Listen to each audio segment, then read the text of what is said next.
Hello YouTube, how you doing Earthlings?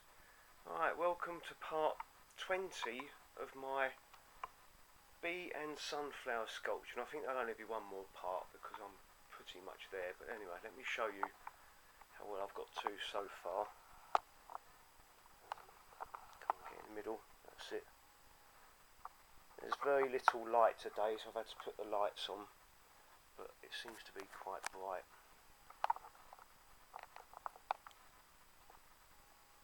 Right, so all of my little disc florets have been done. There's about 120 of them. They're looking quite nice. This bit of blue tack is where the bee's going to be. And you might notice I've got these little brown bits. Can I zoom in a little bit maybe? Where's my zoom? Is that going to auto zoom, auto focus? I don't think it's going to auto focus. It doesn't seem to want to auto focus. Come on. No, I'm going to have to zoom back out again. Whoop, you're wrong way.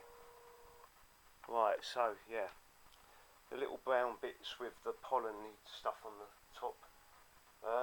They're not called stamen or stigma, they're called anther. Oh, that's a new word for me. But anyway, this is how I'm doing them.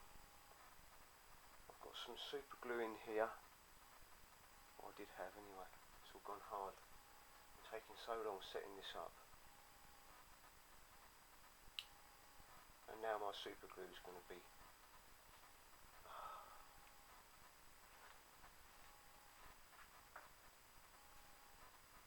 poor preparation produces pretty poor performance. Let's use that word, pretty. Right, you just pull the end off that. Because I can't. That's it.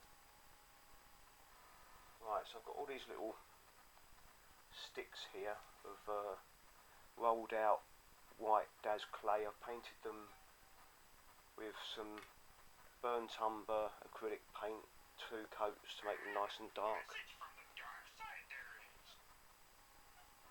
And just going to dip the end in the super glue, hold it in the flower,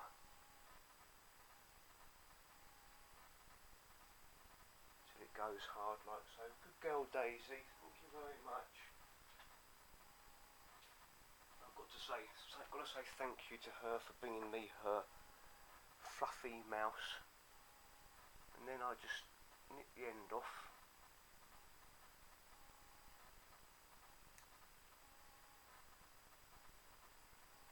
And I've got some predominantly yellow, lemon yellow paint with some of the primary yellow 675 mixed in with it to make the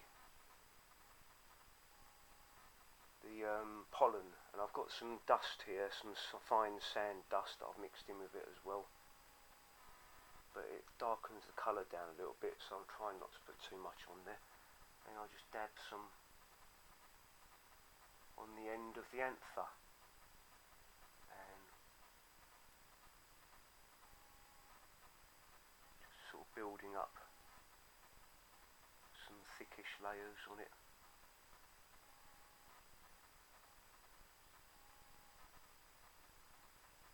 I'll just carry on doing that. Also, I've started the Bumblebee. I had two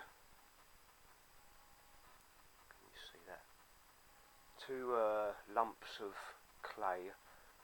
I'm kind of a bit concerned about how I'm going to do the fur effect, but I think I'm just going to have to do what I've done here and just scratch the lines in, because they are quite furry. And I've got a bit of a head here as well, but that's got a lot of shaping up to be done on it. I don't want it to be too long, so I've just got to sort of make sure it's Bumblebee shaped enough. It's quite a big Bumblebee, but it's going to be sort of sitting around about there somewhere.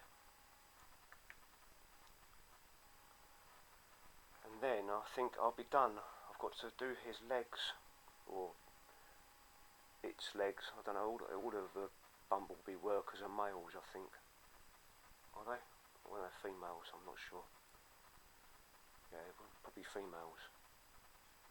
But yeah, so she has got to have wings coming out about here, just 2 wings, and then all of the legs. She's looking a bit waspy at the moment. I think it's a bit too long, so I'm going to have to reduce a lot of the sides here, and then reduce and shape up the head a bit more. But yeah, she's going to be sitting around about there somewhere.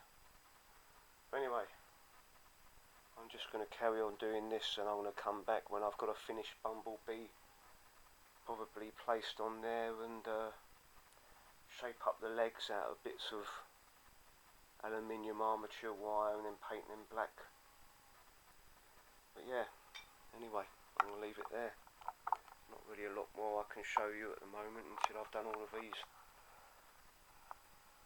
The pollen holding devices. Anyway, thank you for watching.